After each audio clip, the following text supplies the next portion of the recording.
Did you get a the more traditional Arabic upbringing as well, or? So I don't know how I feel like yes and no. The answer to that is yes and no. So like Mm-hmm. I was not allowed to like have a boyfriend until I was, graduated college kind of thing. And your boyfriend has to Hmm. marry you. And like, Yeah, you have to marry an Arab and like you yeah. can't wear your hair down to school and you can't wear makeup and you can't talk to boys. Like there was that Hmm. very Hmm. like conservative, very strict upbringing. A lot of like, what would they say about Ibrahim Kawa's daughter kind of thing. Definitely, yes.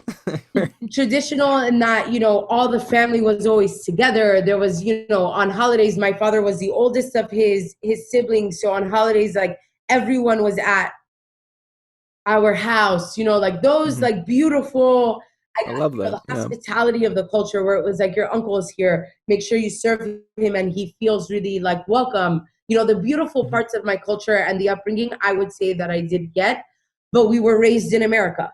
So, and we were raised in Yeah. Miami, more than America, Miami, and Miami doesn't have other Arabs. So, you know, Oh, okay. Like, yeah. that I I think know. has a big role to play though, because if the people around you don't know your culture or don't share in it, it's very difficult to like thrive in the culture, to understand it completely. So like Arabic Yeah. was spoken in the household, but it was not the primary language. It was English. Or like our parents would Hmm. speak to us in Arabic and we would respond in English, right? So I took an Arabic class in college because it was very important to me to learn the language. And then once I moved to New York City, that's when I really learned our culture, if I could be completely honest. I was not, and like, so on top of that, we're Arab Christian, right? So like there's a very Yeah. small Hey, percentage. same, by the way. Sorry? In my case, it's same with me Oh, that's actually, by the way. I cool. didn't know there was that many of us, but yeah. There's not, but Small there's world. not so many of There's us, not. right? So like Yeah. essentially there's like a subculture to being Arab. Like if you're Arab Christian, Hmm. you're kind of one way and have to behave a certain way. And I feel like our moms and dads held us to an incredibly rigorous standard because we're Christian.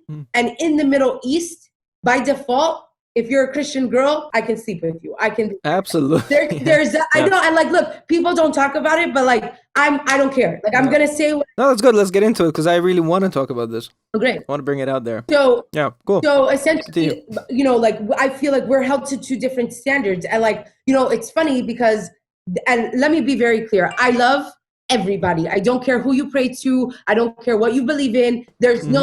Like, I don't believe in being separate because you pray to Allah and I believe in Jesus. Like that to me doesn't Hmm. exist. So when I discuss Islam and Christianity, I want to be very clear that I'm discussing my experiences with the two, okay, with and being an Hmm. Arab woman in America, and then being exposed to like the culture. So Arab culture at Hmm. its root is Islamic, and we agree there, Yes. right? Yep. Absolutely. But there are many of us that are, or a small percentage of us that are Christians, because in the Middle East they are treated like I haven't experienced or know this, but I was told that Muslims won't support Christian businesses, so it's very difficult to be a Christian. There have been some. Yeah, there have been some cases. Like I can tell you about it if you have questions. Is that is, Obviously. is that the case? Like where it's like, oh, don't even open a business if you're Christian. You're not going to succeed in the middle, like in Jordan, for example. In a way, so I can speak for Jordan. The Muslims will support Muslim businesses more than Christian businesses. And my father, but this is back in the day, so this is when my father was younger, around my age. Um, he was denied promotions because he was a Christian, and then people that were working way less, their results were just terrible, would still get promoted over him because he was a Christian. So so So that's so sad. Like that to me is just like yeah, so backward. but I can tell you, it is definitely changing a lot, very quickly there. Well, that's okay. Thank God. Mhm. Like Yeah, yeah. so did you have the traditional Arab upbringing, right? Yes, in that my dad tried his best to stay true to the Hmm. roots and keep the like purity of his daughters, and like the you have to wait until you're married, and the like really like old school, be a Hmm. good girl kind of thing. And like we don't, my brothers were allowed to do whatever they wanted, right? I mean, there Hmm. were rules too, but like in comparison, my brothers could stay out and have girlfriends and do their thing, very very Yeah, typical yeah. Arab, where the girls were not allowed.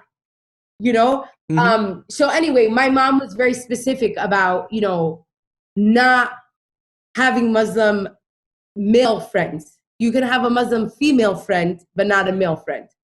And Yeah. so I think it's normal that most Christians or Muslims fall in love in both religions, right? Yeah. And I was warned that Muslims sleep with Christian girls because they want to keep the virginity of a Muslim girl. So to be very careful, I've Allegedly, that happens. oh, it does. It does. I'll say allegedly. It's not alleged. It does. Yeah. And I'll say why. I actually don't care to like express it. So my, you know, No, that's good. I fell for someone. I was like so in love with the guy.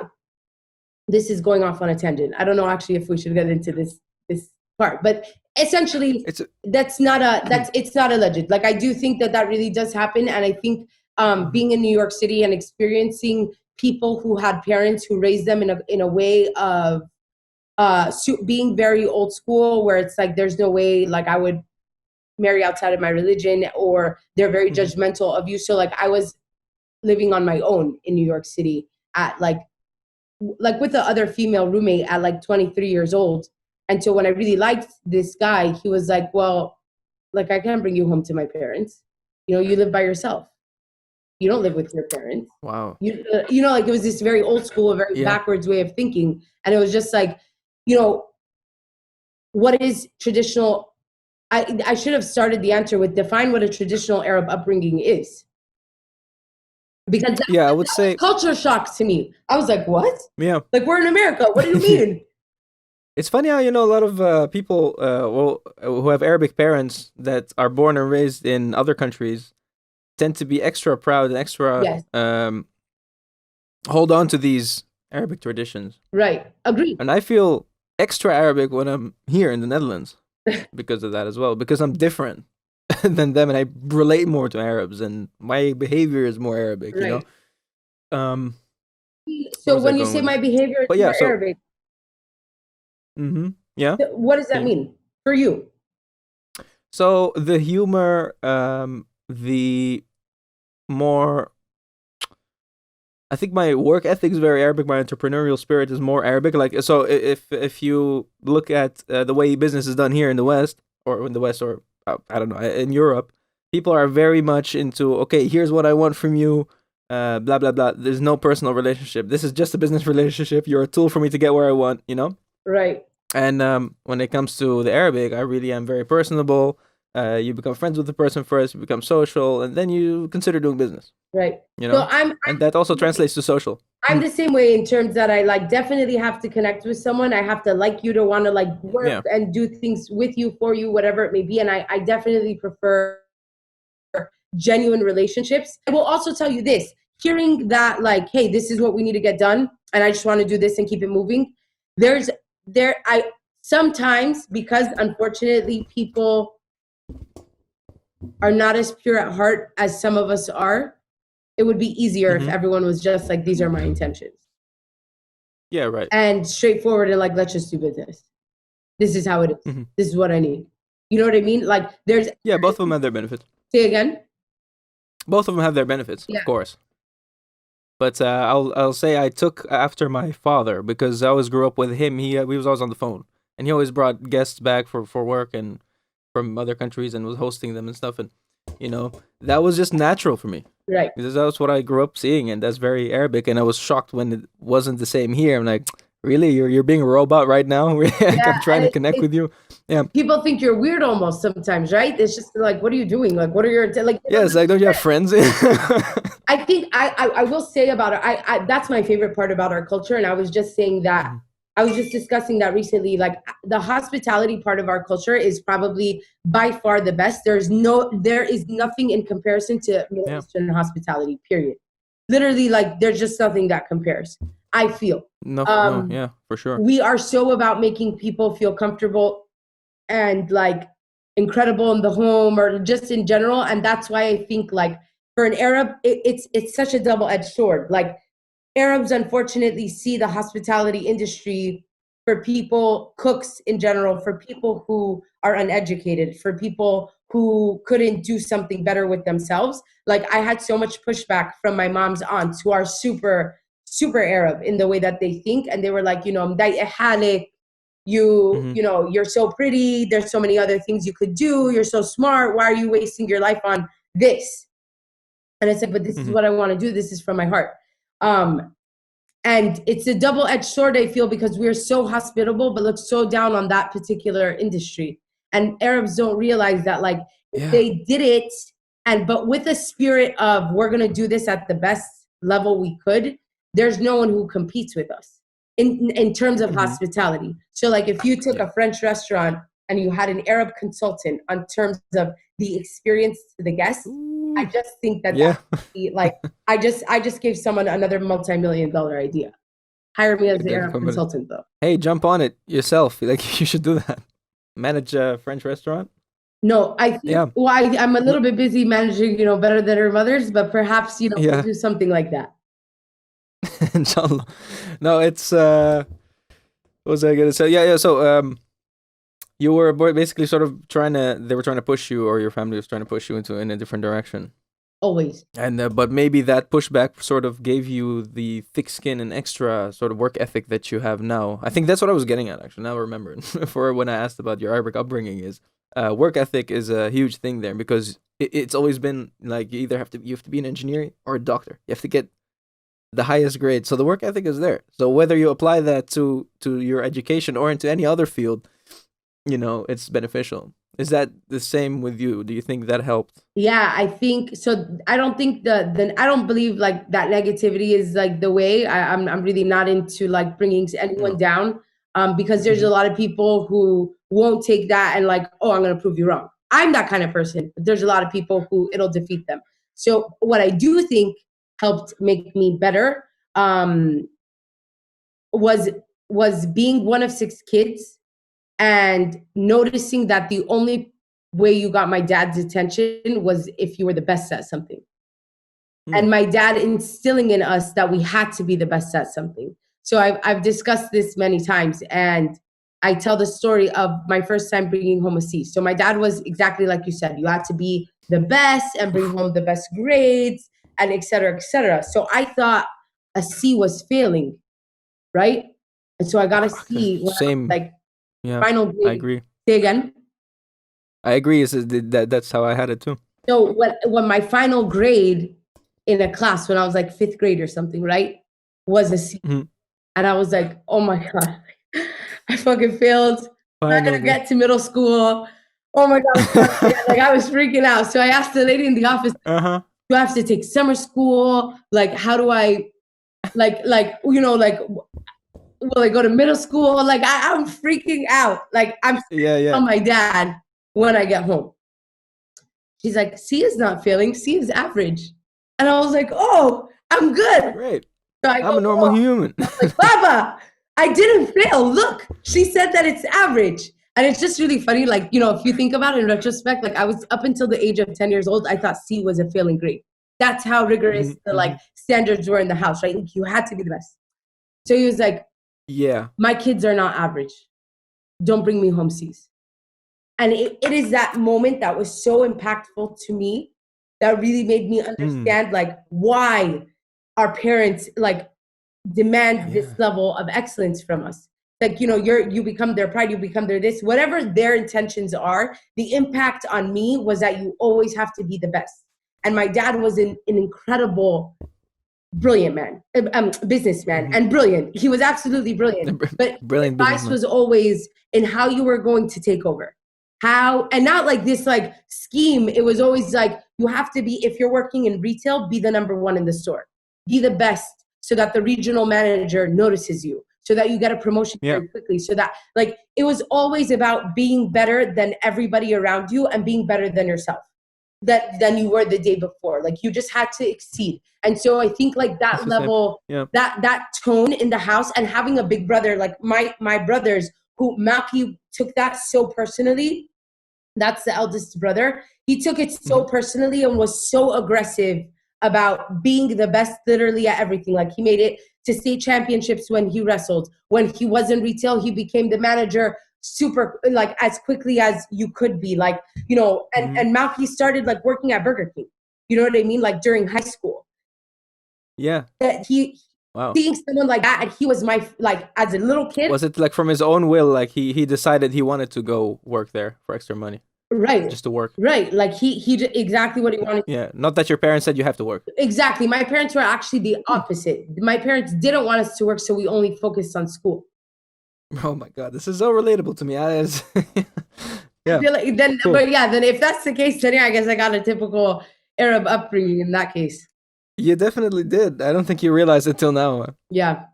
But it's not like, okay, of course there's many different ways. Like there's friends of mine that just had also terrible upbringings and they were also Arabic, you know, they got upbringings. I think we got but the, there's also we got the good ways. really, you know, middle class, like my parents love us and they came here to make it better for everybody. Yeah. We want to see you succeed kind of upbringing. Yeah, and they don't hold you in an average regard. Like they don't see you as an average. They see you as you're their daughter. You're brilliant, so you have to act brilliant. So that's what it is. Absolutely. Yeah, we had it good. I mean, so you know, there's what do you think the perception is of or the misconception is actually about Arab women, or for in Miami maybe growing up? Because look, I remember at least from also my father's time when he was in Miami way back in the day before Arabs existed even there. Everyone was speaking to him in Spanish because they thought he was Mexican. Oh, that's fun. And so they weren't used to it. But now there's more of you and us. So do you feel any misconceptions? So, well, you got to remember, I haven't lived in Miami for a very long time, right? Like, so I'm there now, but Or in New York. New York is like little Palestine, little Egypt, little Yemen, right? Like it is so saturated with the culture, but with the culture of a person who left the blad like 50 years ago.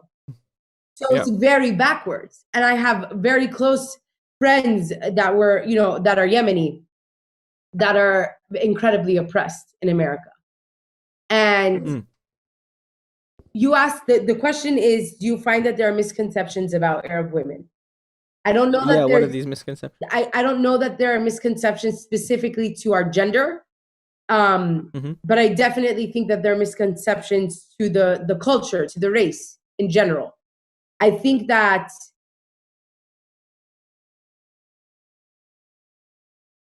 that's the answer to that question. But it brings me, I want to discuss like the Arab women in general. I do want to point out that I think that they are making progress, but very held down in general. I think that, and I think more than most people understand, because I didn't think that that was the thing. But I went to, there are two separate things I'll talk about. One, a very good friend who is from Yemen, whose culture didn't even allow her. First of all, she was forced to get married and have kids at 16 years old. Okay, they pulled her out in America. This is in America. They pulled her out of school. They pulled her out of school and forced her to get married and have kids. Served her in-laws in Yemen. She got tired, didn't like it, came back to New York. She wears a hijab and doesn't like it. She's not allowed to get a job, although she wants to, and her husband can't provide enough for her and her kids. So she wanted to like drive Uber because, you know, she can set the schedule, she knows how to drive, and she doesn't have any sort of degree. Not because she's not smart. The girl is so capable. She's beautiful. She's intelligent. Yeah. It's like there's so much that she has to offer. And because she's afraid of whatever, so she said she was going to drive Uber, and her parents told her that she would shame the family. And what if a Yemeni guy gets in the car? So I think that people don't realize that these are the things that actually still happen today, and that as women in that culture, I was told by my father I wasn't allowed to be a cook. And I was like, okay, good luck. Too bad you raised me in America. I'm going to do whatever the fuck I want. Sorry for the... Yeah. You can bleep that out. But... No, you just go for it. I want it to be raw. So you know, but I've noticed that most Arab girls are not like me. So either you're lucky in America to have Arab parents. So I do think like Palestine, Lebanon, Jordan, where they're, maybe Palestine is not Western, Jordan, Lebanon, right? Where there's more like Christianity, because we're a little more. You know, Lebanon was 70% Christian not so long ago. Say that again. Lebanon used to be 70% Christian not so long ago. I know. Yeah. And I think that, it allowed the culture to be more open, more free. And like, I think people take open and free as like derogatory terms, and they're beautiful terms. They allow you to be you, and they allow you to, they allow growth. When there's freedom and you're open as a culture, you allow people to grow. So I think people don't realize that even in America, Arab women are incredibly oppressed. I think as a culture and a religion, people believe that we are only meant to make babies and support the man. But it's so insane how like there's an equal amount of lazy, incapable men of providing for a family that there are to capable and brilliant, incredible women able to, contribute to society. So I think that the first story was about my Yemeni friend, and the second one now is about a dinner that I went to with probably 25 Arab women. It was a gathering for, did you ever hear about the little Instagram thing that started April is for Arab food? No. So it was a way that Palestinians... That does sound amazing, though. It was. So Palestinians decided to get together and preserve the culture of Palestinian food specifically, because they felt as though Israel was taking over our food or our culture and claiming it as theirs. So much. Yeah. So, a lot of the movements are, I feel, rooted in that. But so that's what they were feeling. Yeah. And so their goal was for more Arabs to get involved in the food culture and post all April, celebrate Arab food. I may be wrong, but this is how it seemed to me as how the movement started. Maybe the people who actually started the movement are going to come for me later, but that's how it just kind of was pitched to me. Regardless, we sat at this table of like 25 women, and there were 2 entrepreneurs, one including myself, of 25 women in America. 25. And it was to some degree heartbreaking, because a lot of them said, I'm just a supporter. I don't have my own business, but I'm here to support you. So my rhetoric to them, my response was, but without you, we don't become who we want to be. So, you guys are equally as important. But then after it, so many of them came up to me and were like, I love you, your light and your story. And like, that you're not afraid to do what you want to do, etc. You're like an example for them. And which was like so overwhelming for me in such a like beautiful way. And they said, we love what you do, et cetera, et cetera. I wish I could have done X. And they don't realize that like you are your own, like you choose whether you do X. We all choose what we end up doing. And I think that because as a culture, we've created a language where women don't get to choose. Arab women are incredibly oppressed. That's the thing. I think there is a lot less of an excuse when you live in the West or in the States and you are from an Arab culture, because there you have the capabilities or so to do it, or let's say the means. Whereas in the Middle East, I guess it's a lot tougher for these women as well to break out, because the families are everywhere. The threats are there. They'll get threatened, and they have to escape the country to do it. Right. I love that you're talking about this. I love that we're talking about this, because I have a lot of brilliant friends of mine and female friends there that, and on both sides, like the ones that also believe that, oh, no, I have to be a housewife. And the other ones that are like, no, fuck that, I'm not going to be a housewife, and setting up great businesses and becoming extremely strong women doing brilliant things on their own. And I think everyone has to hear this. I agree. I just wanted to say that. I was really big about like empowering, women specifically for a very long time. Just, like in my social media, and like this was before Better Than Your Mother's. Like I was really big about it for the fact that like I didn't like that my dad would tell me no about certain things, or that I would see that, my brothers got to do whatever and we didn't. Like that used to always get under my skin. And so I was really big about empowering women for a very long time. But at the end of the day, like after experiencing life, I think that everybody, like, there are men who feel like depression and anxiety, and just the same Yeah. way, they're just not as expressive. So like, as much as I would like to severely and strongly empower women, I hope to do it literally for just anybody who wants to be For something in everybody. the world. Yeah. I think that's a great mindset. That's it.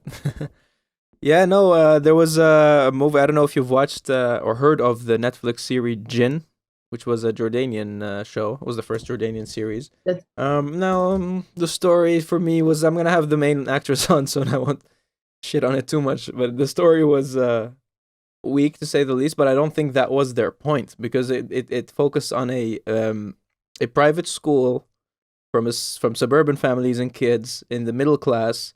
So they were all partying, they were doing smoking weed and drinking and all that, having relationships with boys. That garnered such a backlash, but it showed the world the hypocrisy that lives there. And it also showed another issue to me, which is like, because all these actors got death threats on their social media and everything. They had to deactivate the social media for a while to get away from it, Well, And this was set in Jordan. it's set in Jordan. Friends of mine played in it. An artist I managed was cast. Well, we didn't take it because of the script, so it's all set there. And so a lot of people are, oh, this is brilliant, because finally, a lot of people that grew up like that find something they can find themselves in. Because traditionally in Arabic films, movies, and shows, they wouldn't find it relatable, because this is not how I grew up. I grew up doing this. Right.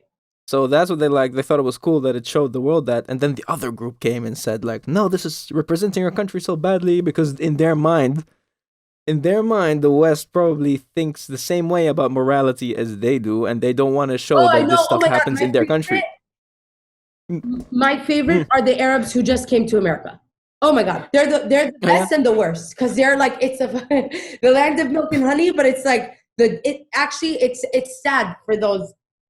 It's sad for those too, because they go through this like, wait a second, so no one cares if I date a girl who's not my wife? Hold on, but like, the whore, isn't she? Because she slept with me and we're not married. Isn't she a whore? Shouldn't I care that? Wait. She's texting me. Wait, hold on, but now I'm in love with her because I slept with her. So isn't that love? Like, it is so insane. Yeah. Meet someone who came from the Middle East or like that culture and like gets introduced to Western culture. And I need to watch that show, because I actually have come to realize, like, Arabs want to raise people against human nature, in the way of your nature is to be attracted to the opposite sex, regardless of how regardless of how old you are. It's a bold statement. 13 years old, your hormones start. A girl gets her period. Like you start being interested in the opposite sex. That's why little kids are boyfriend and girlfriend in high school. Do I condone that? No. I do love our culture for preserving our innocence as children, because like being losing your virginity at 16, like you've lost a lot of being a kid, I feel, right? Like I agree. I think that was the most surprising thing I heard about the Netherlands, when people are dating at 13, 14. Yeah, right? so I don't know. I don't think you don't know how to like change your underwear yet at fucking 13. Like, you shouldn't be dating. In my personal opinion, you're a kid. Be a kid. Like, go play outside. Do the things that we used to do as children, right? So that part I do appreciate about the Middle East. But, the rest of it is very against what a human does by nature. We want to explore as human beings. People want to smoke weed if it makes you feel a type of way. People want to drink alcohol. It is there. It's accessible to you. You want to explore. You want to experience. It's just what life is like for everybody. So being in the Middle East and saying that kids don't do this, you're like fucking out of your mind. You as a parent probably did it too. Yeah. Like, who are you lying to? Even of our parents. Like, my mom, I will say, is like a saint. She's the Virgin Mary reincarnated. All Arab moms are saints. Right? All our moms. But like, she really said, like, I've never been drunk. My first sip of wine was at my wedding. I've only ever dated your dad. Like, those little things, were true to her, but not my dad. My dad was the opposite. My dad was super like out there and whatever. So it's like making it shameful to be a human as we are to our like core and our nature is what I feel our culture does. It's very strange, sense. And especially for me, also when it comes to music, it totally doesn't make sense when it comes to music, because you're listening to something and it makes you shake your ass. Like, it's like, this is what it does. Right. I like this song. Right. So, but then you're not allowed to listen to it, which is strange. And you know that the person who's telling you not to listen to it listens to it secretly. Exactly. And you know what's It makes you amazing? feel a certain way. That's so good. Mm. My uncle like recently heard a song where it talks about like the girl being as like sweet as cream or something like that, and it got like banned in the Middle East. And he was Oh. like going on and on about this song Mm. when he first like Mm. introduced it to us, and he was like, "Do you hear it, Amma? The crema?" And I was just, like, that's not really like provocative though. Like, what's the big deal? And like, it's just funny. No, yeah. My uncle's like in his 70s, so it's really funny to like see that. Like, that's an Arab thing for you to think like saying a girl is like Yeah. sweet like cream is so provocative, you know? Mm-hmm, Funny. And then to know that the song was banned, that's what I'm saying. Like, it doesn't make, like, I think that they make you go against human nature trying to be this person that it doesn't make sense. Yeah, we're actually trying to. The artist I manage is coming out with his first solo album, actually, since leaving a duo. And one of what I can say about the new album that's coming out, there's gonna be a lot of that. There's gonna be a lot of those little things that aren't usually mentioned in Arabic music, and it's gonna be in Arabic. So hopefully, let's see what the reaction is. I think that a lot of people are gonna cancel it too, but that's gonna be great. That's our goal. You know what? Cancel us. I mean, that's our goal. we have so like, and that's awesome but like, it's good to do stuff like that because there are people in the Latin world. And it's gonna feature a lot of female artists from the Middle East. That's awesome. That's so cool. It's gonna be extra powerful. I think that it's important to. Like express and be as you are, like as long as you're not harming anyone. And like there's so many people in like the Latin world that want to cross over into like Arab music and like cross genre and do things like that. And I feel like the only way you attract those types of like forward musicians is if you're being forward as well. So good luck and God bless you guys. Like, I hope it takes. I'm sure that it will take. Thank you so much. I'll send you it, of course, when it's done. Cool.